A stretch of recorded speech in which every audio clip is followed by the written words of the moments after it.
Bien, en la presentación sobre el proceso de cita os hacía mención a una presentación secundaria que iba a ser un suplemento en el que la idea era, que os mencionaba el índice de contenido, y en el que mi objetivo era explicaros algo sobre identificadores únicos. Estos identificadores se están volviendo cada vez más importantes en la cita bibliográfica y sobre todo en la estimación de algo que comentaré en otro vídeo, que son los índices de impacto.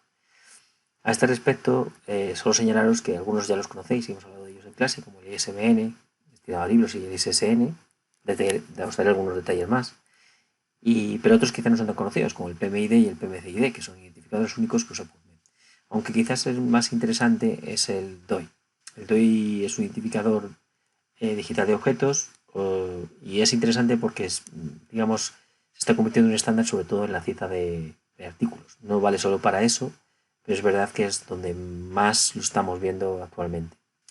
Entonces, me parecía, por eso sugería en la otra presentación que si no sabíais lo que era un DOI, aunque no es esencial para seguir la presentación, si no sabíais lo que era un DOI o lo que eran estos identificadores únicos, era bueno que echaseis un vistazo a esta presentación. Básicamente, los identificadores únicos vienen a ser códigos numéricos o alfanuméricos que identifican unívocamente algún objeto. En este caso, como estamos hablando de fuentes de documentación, pues serán libros, pueden ser revistas, podrán ser incluso elementos dentro, como puede ser un artículo de revista. No todos sirven para lo mismo. ¿Por qué son muy importantes? Pues, entre otras cosas, porque nos permite localizar dichas fuentes sin error. Es decir, cuando alguien me da un ISBN, sé perfectamente de qué libro me está hablando y incluso de qué edición me está hablando.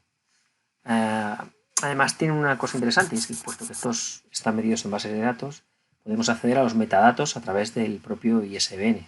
Y esto nos permite recuperar información con la que no siempre contamos y a veces puede ser complicado encontrar. Para eso es importante que los metadatos estén bien, cosa que no siempre sucede y con lo que hay que estar alerta. Y además son estándares internacionales, es decir, da igual quién maneje el código, da igual que se maneje en China, en Corea o aquí. Todo el mundo entiende lo mismo y sabe a qué nos estamos refiriendo.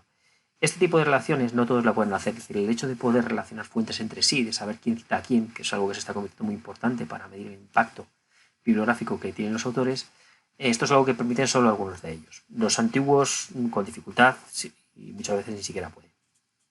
Vamos a ver algunos relevantes. Uno es el ISBN, ya hemos hablado de él en clase, es un identificador único para libros. El ISSN es un identificador único para revistas.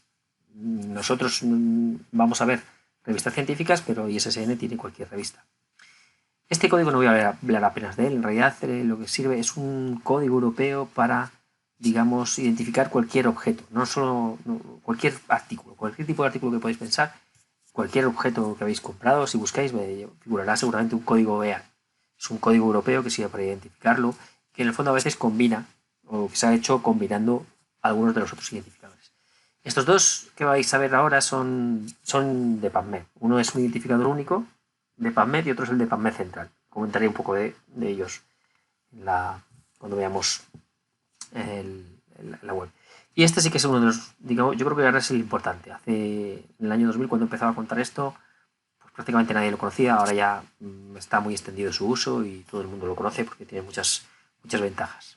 Entonces vamos a hablar brevemente de cada uno de ellos. El ISBN tiene esta estructura. No me voy a parar mucho, pero básicamente vemos cómo el ISBN podemos saber por el ISBN, entre otras cosas, por ejemplo, el grupo. Eso del grupo se refiere a la ubicación de la editorial o al idioma en el que ha sido publicado el libro. En segundo lugar, hay un código que se asigna a la editorial. Cada editorial va a tener asignada, esto lo suelen hacer unas agencias intermediarias entre la ISBN y ellos, que asignan un código a esas editoriales. Ese código, digamos que nos sirve para la misma editorial, aunque tiene algunos matices en los que no voy a entrar, pero porque algunas editoriales tienen varios de ellos, digamos como subsecciones. Pero bueno, en general quedaos con la idea de que este código es válido para una editorial. Luego sería el título. El título se refiere a la posición que ocupa en el conjunto, en el catálogo de títulos de esa editorial, la posición que ocupa el libro al que pertenece ISBN. Y esto es un dígito de control, el último. Es un dígito de control que llevan en realidad tanto ISBN como ISSN y que lo que sirve para, a través de una operación más o menos compleja. A veces, si no recuerdo mal, no sé si creo recordar que sí, ISSN lo que hace es una ponderación, una suma ponderada de los números multiplicado por las posiciones que ocupan. En el caso de ISBN utiliza otra fórmula, da igual. El caso es que al final da un número entero y ese número entero sirve para comprobar que esta estructura cumple unas determinadas condiciones. Lo que veis debajo que pone EAN es porque si os dais cuenta, al ISBN, para crear el código EAN, lo que han hecho ha sido añadir este código, 978. 978 es el código que se ha reservado para los objetos de tipo libro.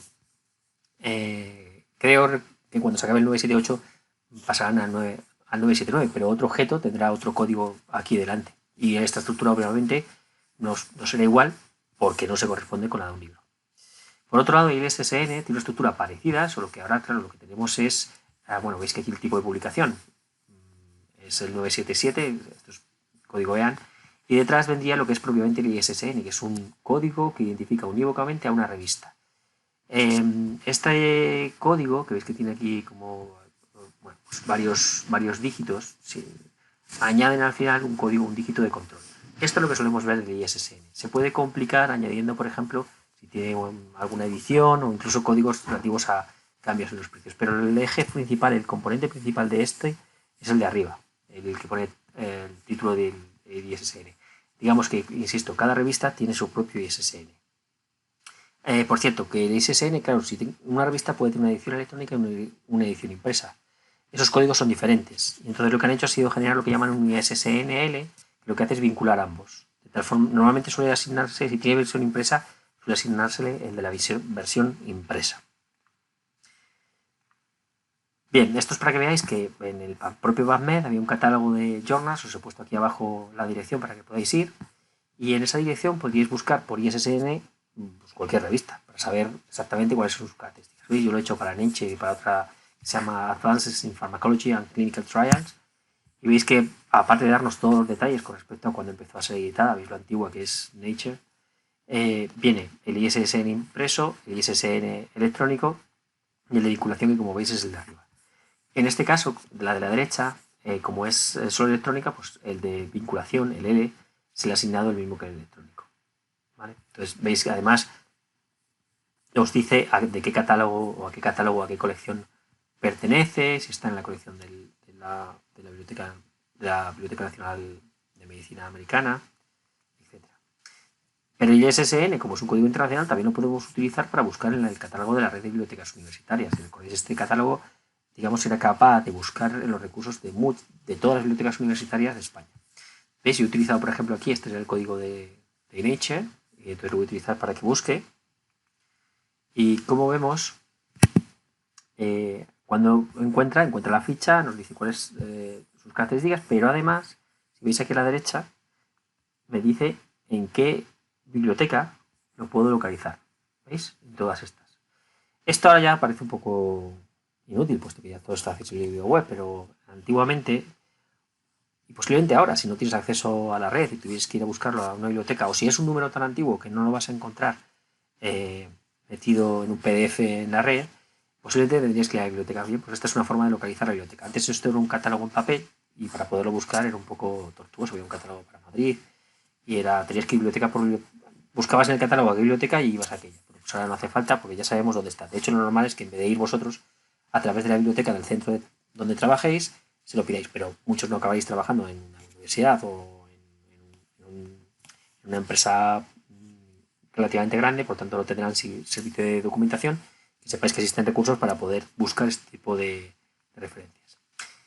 Bien, estos son todos códigos interesantes, que son el PMID, que es el identificador único de PubMed, pues se llama así, PubMed identificador, y veis que es un código que identifica únicamente la base de datos de PubMed. Si yo utilizo este número, puedo buscar cualquier artículo, en este caso ya son artículos, ya no son ni revistas, ni completas, ni libros, sino artículos, lo puedo buscar. De hecho, antes tenía un sistema para buscar en lo que llaman batch, que podías meter un montón de PMIDs y él te devolvía todos los artículos que le correspondían con esos PMIDs.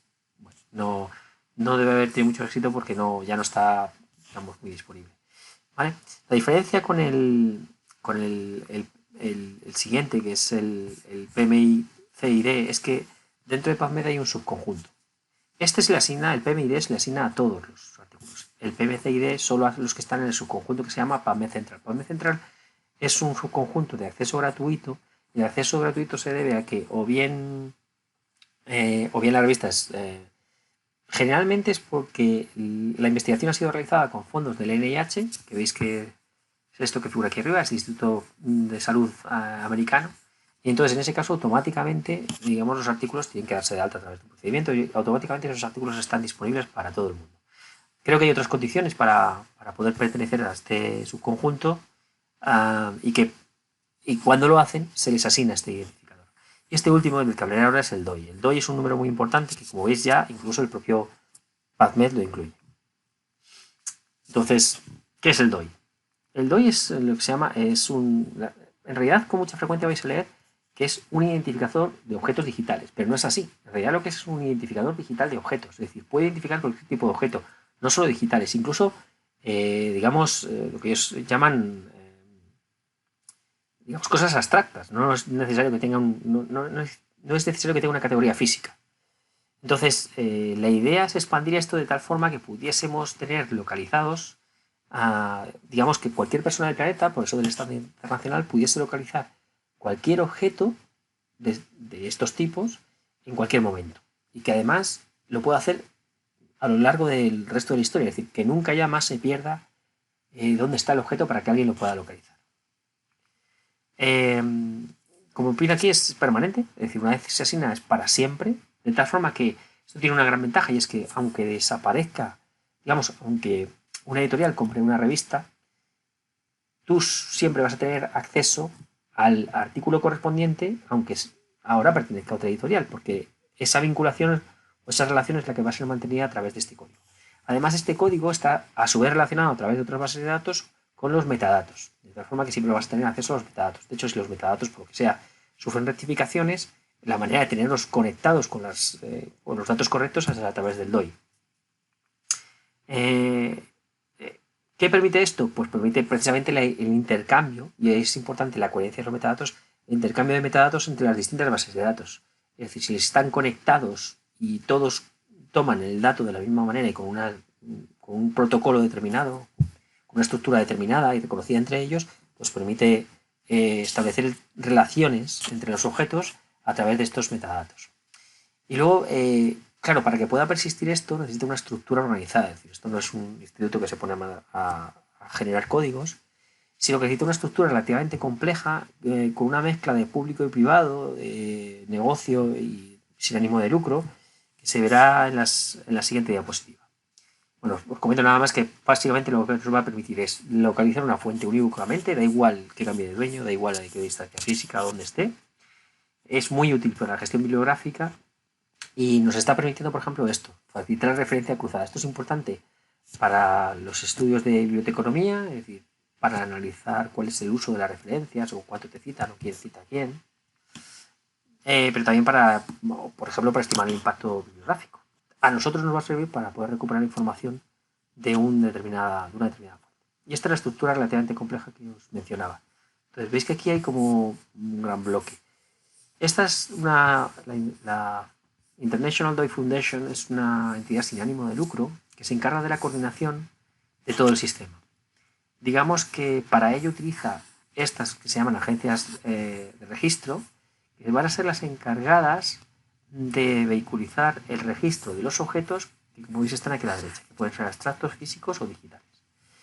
Entre medias o asociados a estas agencias hay una serie de lo que llaman ellos los miembros, los miembros de las agencias registradoras.